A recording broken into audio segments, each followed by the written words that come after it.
नमस्ते दोस्तों, मेरा नाम है एडवोकेट शाहरुख। आज हम भारतीय न्याय संहिता BNS 2023 के चैप्टर 5 की पूरी चर्चा करेंगे, जो महिलाओं और बच्चों के खिलाफ अपराधों से संबंधित है। यह चैप्टर धारा 83 से 99 तक फैला है और परिचय भारतीय न्याय संहिता BNS ने पुराने IPC की जगह ली है और महिलाओं बच्चों की सुरक्षा को प्राथमिकता दी है। चैप्टर 5 में यौन अपराध, विवाह संबंधी अपराध, गर्भपात और बच्चों के खिलाफ अपराध शामिल हैं। यह चैप्टर नए कानूनों में सबसे आगे रखा गया है। बलात्कार की परिभाषा धारा 63 बलात्कार को परिभाषित करती है।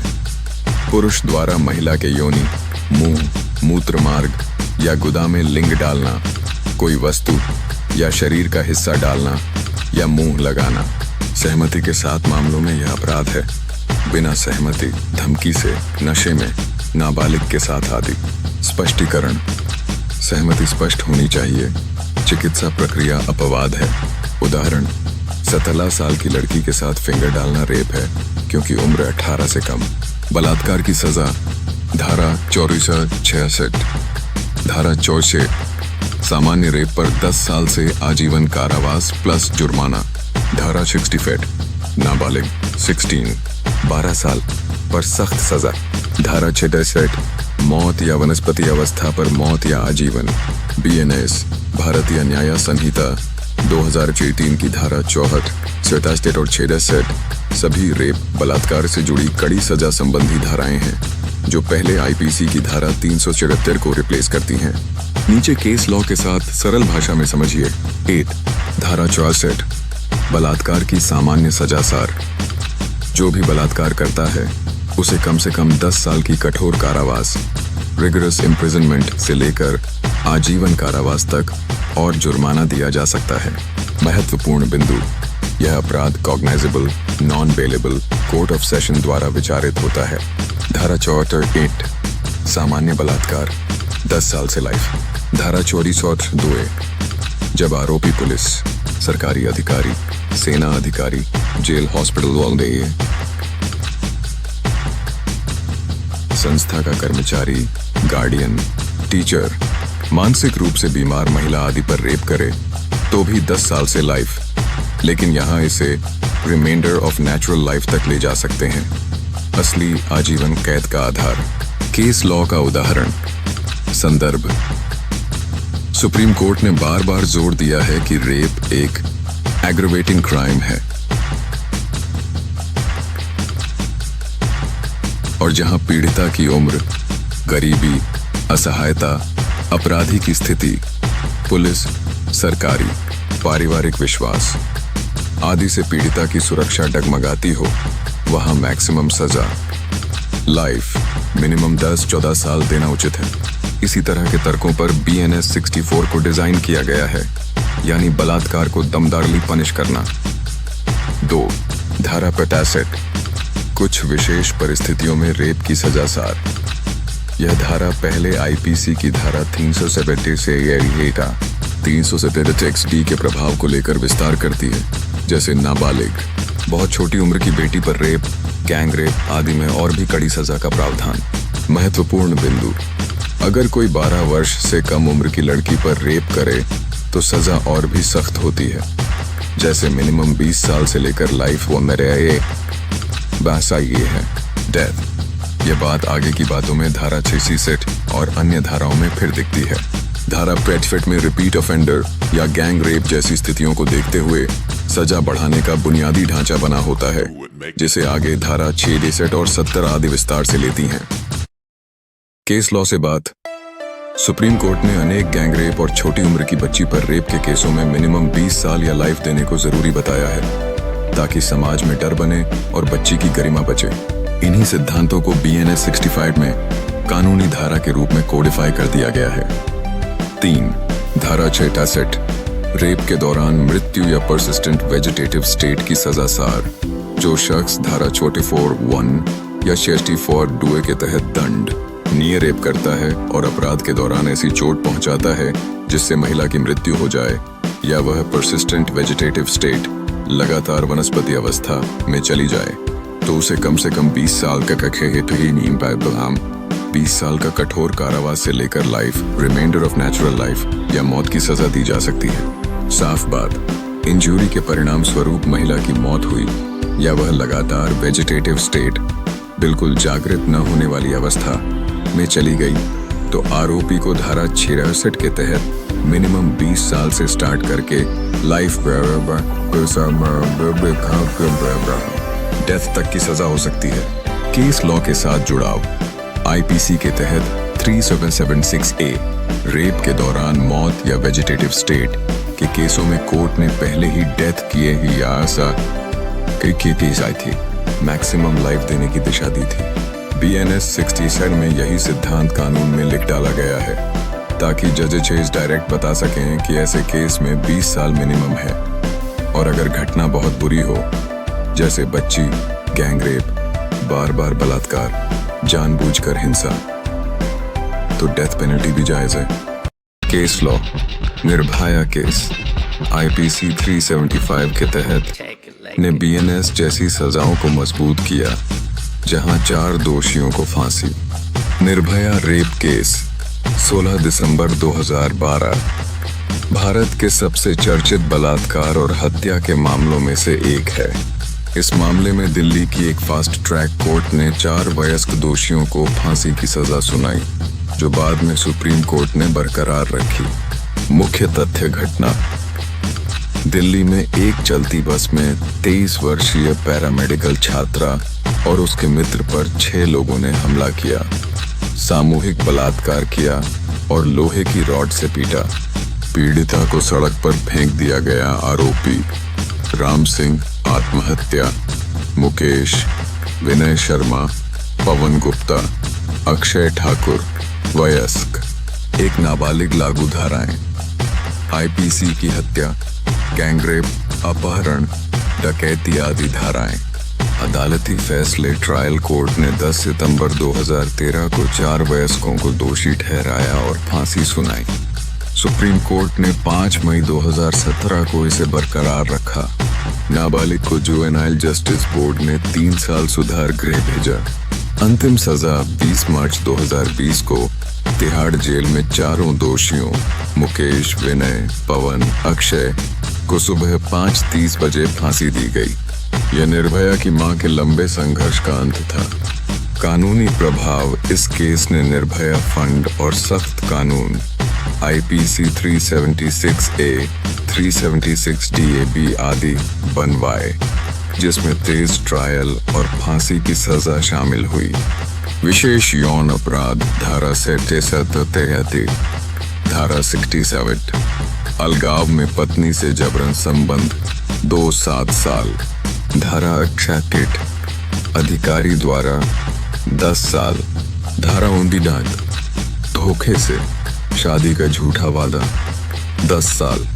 धारा 70 गैंग रेप आजीवन या मौत। धारा 71 दोबारा अपराधी मौत। धारा 72 पीड़िता पहचान उजागर 2 साल। Case law. Priyadarshini murder case ने धारा 69 जैसे धोखे पर फोकस किया। प्रियदर्शनी माथुर, अक्सर प्रियदर्शनी मट्टू लिखा जाता है। मर्डर केस भारत का एक high profile rape murder case है जिसमें आरोपी संतोष कुमार सिंह को अंततः उम्र कैद की सजा हुई और यह केस पुलिस जांच, ट्रायल कोर्ट की भूमिका, मीडिया ट्रायल और अपीलेट कोर्ट के हस्तक्षेप की एक महत्वपूर्ण मिसाल माना जाता है। संक्षिप्त तथ्य। प्रियदर्शनी मट्टू दिल्ली यूनिवर्सिटी की 25 वर्ष की लॉ स्टूडेंट थीं जिन्हें 23 जनवरी 1996 को दिल्ली स्थित घर में रेप और मर्डर की हालत में पाया गया। आरोपी संतोष कुमार सिंह उनका सीनियर और एक पूर्व IPS ऑफिसर का बेटा था जो लंबे समय से उन्हें स्टॉक और हैरेस करता था और इसी के चलते प्रियदर्शनी ने पहले भी उसके खिलाफ शिकायतें की थीं। क्राइम और एविडेंस पोस्टमार्टम तथा साइट इंस्पेक्शन से पता चला कि उनके साथ रेप हुआ। हेलमेट से कई बार चोट पहुंचाई गई और अंत में तार से गला घोंटा गया। DNA फिंगरप्रिंटिंग ने संतोष कुमार सिंह की संलिप्तता को मजबूती से जोड़ दिया। साथ ही उसके हेलमेट का टूटा हुआ वाइजर खून के धब्बों के साथ घटनास्थल से बरामद हुआ, जो परिस्थिति जन्य साक्ष्य की मुख्य कड़ी बना। ट्रायल, बरी होना और हाई कोर्ट 1999 में ट्रायल कोर्ट ने सबूतों की कमी का हवाला देते हुए संतोष कुमार सिंह को बरी कर दिया, जिस पर काफी सार्वजनिक और मीडिया आक्रोश हुआ और इस केस को न्याय प्रणाली की विफलता का उदाहरण बताया गया। 7 अक्टूबर 2006 को दिल्ली हाई कोर्ट ने ट्रायल कोर्ट के फैसले को पलटते हुए संतोष कुमार सिंह को रेप और मर्डर दोनों में दोषी ठहराया और कहा कि सभी परिस्थिति जन्य साक्ष्य मिलकर एक पूरी चेन बनाते हैं जो केवल उसी की अपराध सिद्धि की ओर इशारा करती है। धारा 14 धारा 74 लज्जा भंग करने के इरादे से बल, एज तो 5 साल। धारा 45 यौन उत्पीड़न। धारा 76 कपड़े उतारने का इरादा। धारा 77 झांकना, वॉयरिज्म। धारा 78 स्टॉकिंग। धारा 99 शील अपमान। ये IPC 354 जैसी हैं लेकिन सख्त। विवाह संबंधी अपराध। धारा 80 उसारसावी। धारा 80 दहेज मृत्यु। शादी के 7 साल में जलने, चोट, 7 साल से आजीवन। धारा 81 शादी का भ्रम देकर सहवास। धारा 80 पति पत्नी जीवित रहते दूसरा विवाह। धारा 80 पति गर्भपात संबंधी। धारा 88 बहाव। धारा 88 सहमति से गर्भपात 7 साल। धारा 89 बिना सहमति आजीवन। धारा 90 गर्भपात से मौत आजीवन। धारा 91 जीवित जन्म रोकना या अजन्मे बच्चे की हत्या, बच्चों के खिलाफ अपराध। धारा 93 धारा 13 12 साल से कम बच्चे को छोड़ना। धारा 14 जन्म छिपाना। धारा 25 बच्चे से अपराध करवाना। धारा 96 बच्चा प्रोक्योर। धारा 93 10 साल बच्चे का अपहरण चोरी हेतु। धारा 99 वेश्यावृत्ति के लिए बेचना खरीदना 7 या 14 साल। BNS की धारा 43 से 99 तक ऑफेंसेस अगेंस्ट चिल्ड्रन है, जिनका मकसद बच्चों की जान माल, इज्जत और एक्सप्लॉयटेशन से सुरक्षा देना है। Section 93 exposure and abandonment. पुरानी IPC 317 क्या करता है? अगर कोई पिता, माता या जिस पर 12 साल से कम उम्र के बच्चे की देखभाल की जिम्मेदारी है, वह बच्चे को ऐसी जगह छोड़ दे या एक्सपोज करे, पूरी तरह छोड़ देने, होली अबैंडन की नीयत से, तो यह अपराध है। जरूरी एलिमेंट्स: आरोपी पिता, माता या केयरगिवर पीड़ित। 12 साल से कम उम्र का बच्चा एक्ट, बच्चे को छोड़ना, कहीं एक्सपोज छोड़ देना इंटेंशन, बच्चे को हमेशा के लिए त्याग देना सजा। अधिकतम 7 साल तक की कैद या जुर्माना या दोनों। नोट: अगर इस अबैंडनमेंट से बच्चे की मौत हो जाए तो अलग से हत्या, कल्पेबल होमिसाइड की धाराएं भी लग सकती हैं। Section 94 concealment of birth. पुरानी IPC 318 क्या करता है? बच्चे के जन्म को छिपाने के लिए जन्म के तुरंत बाद उसके मृत शरीर को गुप्त रूप से डिस्पोज करना अपराध है, जैसे चुपके से दफना देना, फेंक देना आदि। मकसद: ताकि समाज, परिवार, कानून को जन्म का पता ही न चले। ज्यादातर ये केस अनमैरिड प्रेगनेंसी या इलिसिट रिलेशनशिप को छुपाने के लिए होते हैं। मुख्य पॉइंट: बच्चा जन्म के समय या शॉर्टली आफ्टर डेड हो सकता है, लेकिन डिस्पोजल का उद्देश्य जन्म को छिपाना है। सजा कानून में साधारण कैद और या जुर्माना पुरानी आईपीसी 318 पैटर्न पर एग्जैक्ट शब्दिंग बेयर एक्ट में देखनी चाहिए। Section 95 child hired to commit offence. नई धारा क्या करता है? कोई भी व्यक्ति अगर किसी बच्चे को हायर, एम्प्लॉय, एंगेज करे ताकि वह बच्चा कोई ऑफेंस करे तो ये अलग से अपराध है। जरूरी एलिमेंट्स बच्चे को जानबूझकर अपराध कराने के लिए इस्तेमाल करना, जैसे चोरी, स्मगलिंग, ड्रग्स ले जाना, पिक पॉकेटिंग आदि। सजा कम से कम 3 साल जो 10 साल तक बढ़ सकती है और साथ में जुर्माना। और अगर बच्चा सच में वह ऑफेंस कर देता है तो हायर करने वाले को उस ऑफेंस की भी पूरी सजा ऐसे मिलेगी जैसे उसने खुद वह अपराध किया हो। Section 96 procuration of child. पुरानी आईपीसी 366A क्या करता है? किसी बच्चे को इलिसिट पर्पसेस के लिए लुभाना, प्रलोभन देना, ले जाना, भेजना, जैसे sexual exploitation, prostitution, force relationship आदि अपराध है। जरूरी बातें आमतौर पर 18 साल से कम का चाइल्ड जिसे किसी इमोरल पर्पस के लिए तैयार कराया जाए या कहीं भेजा जाए। सजा इस तरह की प्रोक्यूरेशन पर कठोर इम्प्रिजनमेंट और fine.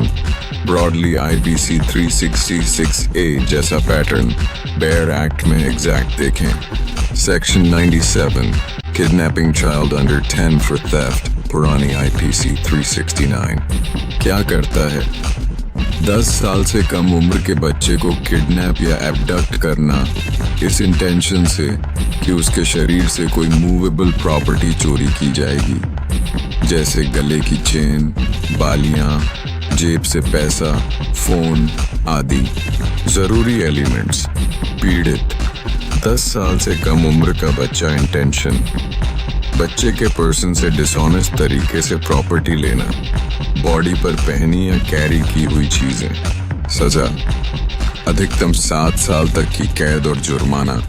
Section 98 selling child for prostitution etcetera. पुरानी आईपीसी 372 क्या करता है? किसी बच्चे को बेच देना, हायर पर देना या किसी तरह से ट्रांसफर करना, इस नियत से कि उसे प्रोस्टिट्यूशन, इलिसिट इंटरकोर्स या किसी इमोरल पर्पस में इस्तेमाल किया जाए, अपराध है। मुख्य पॉइंट अपराध चाइल्ड की sale, letting to hire, disposal पर आधारित है और उद्देश्य सेक्सुअल एक्सप्लॉयटेशन या अन्य इमोरल एक्सप्लॉयटेशन है। सजा सख्त कारावास प्लस जुर्माना, आमतौर पर लंबी अवधि जैसा आईपीसी 372 में था। एग्जैक्ट टर्म बेयर एक्ट से। पुरानी आईपीसी 373 क्या करता है? जो व्यक्ति ऐसे बच्चे को खरीदता है, हायर पर लेता है या अपने पास रखता है इस उद्देश्य से कि उसे प्रोस्टिट्यूशन, इलिसिट इंटरकोर्स या इमोरल पर्पस के लिए यूज करेगा, वह भी अपराधी है। जरूरी एलिमेंट्स चाइल्ड का buying, hiring, obtaining possession, intention, sexual या अन्य immoral exploitation। केस लॉ बच्चों के ट्रैफिकिंग केसों में POCSO के साथ BNS लागू। निष्कर्ष और महत्व BNS चैप्टर 5 महिलाओं बच्चों को मजबूत सुरक्षा देता है। सजाएं सख्त हैं, जागरूकता बढ़ाएं। सब्सक्राइब करें न्यायपाथ लॉ क्लासेस चैनल को और बेल आइकॉन दबाना ना भूले ताकि आपको इससे जुड़े अपडेट मिलते रहे।